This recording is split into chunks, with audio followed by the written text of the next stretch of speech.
اللہ تعالیٰ فرماتا ہے جب شوہر اور بیوی کے درمیان اختلاف ہو جائے، جھگڑے زیادہ ہو جائے، تو اللہ نے فرمایا ادھر سے ایک آدمی ادھر سے ایک آدمی آئے، فَبَعَثُوا حَكَمًا مِّنْ أَهْلِهِ وَحَكَمًا مِّنْ أَهْلِهَا إِن يُرِيدَا إِصْلَاحًا، اگر وہ لوگ اصلاح چاہتے ہیں تو دونوں کی طرف سے ایک ایک آئے اور بیٹھے۔ اللہ فرماتا يُوَفِّقِ اللَّهُ بَيْنَهُمَا، اللہ ان دونوں کے درمیان پھر سے اتفاق پیدا فرمائے گا۔ اصلاح کی نیت ہونی چاہیے، لیکن مشورہ میرا یہ ہے کہ دونوں طرف کی ساسوں کو نہ لایا جائے، ہاں، نہ لڑکی کی اماں کو لایا جائے نہ لڑکی کی اماں کو لایا جائے، فیصلے بگڑ جاتے ہیں۔ کیونکہ برسوں سے ہم نے بھی دیکھا ہے بہت سارے گھروں کو توڑنے میں ان لوگوں کا ہاتھ رہتا ہے۔ ہونا تو یہ چاہیے کہ ماں اپنی بیٹی کو ہمت دے کہ ساری مصیبتیں آتی رہتی ہیں، تکالیف آتی رہتی ہیں، تم آگے بڑھو، نہیں بلکہ وہاں تو وہ اڑنگا ڈال کر کھڑی رہتی ہیں، کیسے تو برداشت کرتی ہے، چھوڑ کر کے آ جا، کب تک پالے گی۔ قرآن کا حکم یہ ہے کہ دونوں کی طرف سے ایک ایک ذمہ دار جائیں، اگر اصلاح کی نیت ہے تو اللہ دونوں کے درمیان اتفاق پیدا فرمائے گا، دونوں کے درمیان اتفاق ہوگا۔ اور آیتیں جو آئی ہیں اس میں آج کے اس بارے میں ہم نے جو تلاوت کی، ایک آیت ہے اللہ تعالیٰ فرماتا ہے اینما تکونوا یدرککم الموت ولو کنتم فی بروج مشیدہ، تم جہاں کہیں پر بھی جاؤ موت تمہیں آ کر پکڑے گی۔ بروج مشیدہ کا مطلب ہوتا ہے بہت ہی پکے محل میں بھی اگر تم بیٹھ جاؤ، بہت مضبوط محل میں تم بیٹھ جاؤ، موت آنا ہے وہاں پر بھی آئے گی۔ ہم نے دیکھا ہے بڑے بڑے محلات میں رہنے والے بھی، اور جنہوں نے آسمان چھوتی ہوئی عمارتیں بنائی وہ بھی موت کے ہتھے چڑھی گئے، موت تو آنا ہے۔ آج ہمارا حال یہ ہوتا ہے کہ دنیا میں اس قدر مصروف ہو جاتے ہیں کہ موت کو بھول جاتے ہیں۔ تمہیں پتہ بھی ہے کہ اچانک آنے والی یہ موت بالکل مہلت نہیں دیتی، بالکل مہلت نہیں دیتی۔ آپ اگر آس پاس میں اپنی نظریں ڈالیں تو آپ کے دوستوں میں کئی جا چکے ہوں گے، جن کی عمر زیادہ نہیں تھی وہ جا چکے ہیں۔ موت کے لیے عمر کوئی متعین نہیں ہے کہ بڑھاپے میں آئے گی یا بیماری سے آئے گی، اچھے لوگوں کو بھی موت آ جاتی ہے، چلتے پھرتے لوگوں کا جنازہ آ جاتا ہے، کسی کے لیے بھی کوئی وقت معین نہیں۔ اور قرآن میں اللہ تعالیٰ یہ فرماتا ہے اگر بندہ موت سے بھاگنے کے لیے، جس کو کہتے ہیں پریکاشن لینا، کہیں جا کر کے محفوظ مقام پر چھپنے کی کوشش کرتا ہے، وہ آئے گی موت۔ بزرگوں نے ایک حکایت لکھی ہے کہ ایک بادشاہ کو نجومیوں نے بتایا تھا کہ فلاں دن تمہاری موت آنے والی ہے۔ نجومی ستاروں کا علم جاننے والے اٹکل پچھو سے کچھ نہ کچھ تو بتا دیتے تھے۔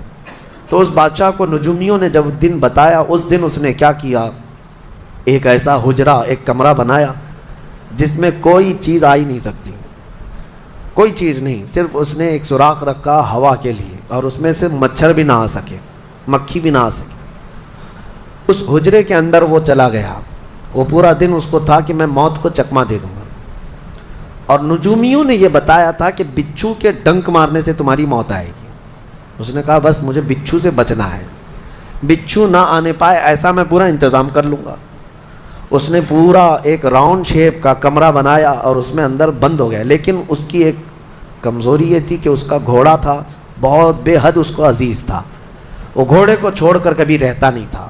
اس نے کہا مجھے اور میرے گھوڑے کو بند کر دو، آج موت کا دن ہے، اگر آج کے دن میں نے موت کو چکما دے دیا تو پھر ہمیشہ کی زندگی ہے، ٹائم اگر ٹل گیا تو پھر موت نہیں آئے گی۔ تو وہ اس نیت سے وہ روم کے اندر بند ہو گیا اور لوگوں سے کہا کہ کوئی مجھے نہ دروازہ کھولے اور نہ کسی کے لیے دروازہ کھولے، پورا دن گزرنے دو۔ دن گزرتا رہا، شام کا وقت قریب آیا، اس کے ساتھ تھا اس کا گھوڑا اور وہ کوئی نہیں۔ اتفاق دیکھیں، اللہ رب العزت کی طرف سے جو سبب بننا ہے وہ بنے گا۔ اس کے گھوڑے کو بہت تیز چھینک آئی اور اس کی چھینک سے اس کی ناک سے بچھو نکلا اور اس بادشاہ کو ڈنک مارا اور وہیں اس کی موت ہو گئی۔ اینما تکونوا یدرککم الموت، اللہ نے فرمایا تم جہاں کہیں رہو موت آ کر پکڑ لے گی۔ ہمارے علاقے میں ایک ڈاکٹر تھے، وہ کارڈیالوجی تھے، ہارٹ کے اسپیشلسٹ تھے، اور ان کے ہاتھ میں بہت سارے ڈاکٹرز پریکٹس کر کر کے بڑے ماہر بنے، ہارٹ کے اسپیشل ڈاکٹر۔ اور یہ اخبار میں بھی بات آئی تھی، اس ڈاکٹر کا حال یہ تھا کہ برسوں آپریشن اور سرجری کر کے لوگوں کے ہارٹ صحیح کیے یا بائی پاس کیے، لیکن اتفاق ایسا کہ ایک دن وہ لیب میں اندر ہاسپٹل کے لیبارٹری میں کام کر رہا ہے ڈاکٹر، اور اس کے ساتھ 4 اسسٹنٹ ڈاکٹر بھی ہیں اور نرسز بھی ہیں، سارے کہاں پر؟ لیب کے اندر، ساری مشینیں بھی موجود ہیں۔ اس ڈاکٹر کو وہیں پر ہارٹ اٹیک آیا، جو ہارٹ کا خود اسپیشلسٹ ہے، اور دوسرے ڈاکٹرز وہاں پر موجود بھی ہیں۔ انہوں نے اٹھایا، اسٹریچر پر ڈالا، آئی سی یو میں ہی تھے، لیب کے اندر موجود تھے، لیکن وہ چند منٹوں کے اندر ڈاکٹر کی موت ہو گئی۔ نہ کوئی ڈاکٹر بچا سکا، نہ اس کو دوا دی جا سکی۔ سب سے ماہر ہارٹ کا ڈاکٹر ہاسپٹل کے اندر، جو سب سے محفوظ جگہ ہو سکتی ہے بیماروں کے لیے۔ میاں ہمارے گھر میں کسی کو اٹیک آئے تو دوڑ کر کہاں لے جائیں گے؟ ہاسپٹل۔ اور جو خود کس کے پاس لے جائیں گے؟ ڈاکٹر کے پاس۔ جو خود ڈاکٹر ہے اور خود ہاسپٹل میں بیٹھا ہوا ہے، اس کو ہی اگر آ جائے، اور قریب میں ڈاکٹرز بھی موجود ہیں لیکن بچا نہ سکے، یہ رب ذوالجلال کا فرمان، جب وعدہ مکمل ہو جائے تو پھر کوئی طاقت تمہیں موت سے روک نہیں سکتی۔ آپ کو پتہ ہے ایک بہت بڑا شخص ہے دنیا کا جو کئی حکومتیں بدل دیا کرتا تھا، جس کا نام غالباً لیکن ہے، سیمسنگ کمپنی کا، جس سے کوئی تعلق ہوگا آپ سرچ کریں تو پتہ چلے، کوریا کا رہنے والا، اور اس کی وجہ سے حکومتیں بدل دی جاتی تھیں۔ اس قدر مالدار آدمی، اس کی مرضی کے بغیر تو کوئی حکومت نہیں قائم ہوتی تھی۔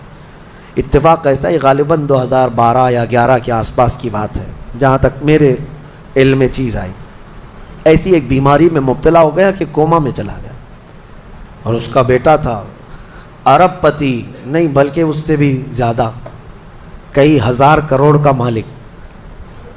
پوری دنیا بھر کے ڈاکٹرز کو بلایا گیا اس کو بستر سے اٹھانے کے لیے، لیکن کوئی ڈاکٹر نہیں اٹھا سکا۔ کروڑوں کی فیس لی ڈاکٹرز نے، ہر طرح کا علاج کیا، 4 سال تک وہ بستر پر لگا رہا، اس پر نہ جانے کتنی دولت خرچ ہوئی۔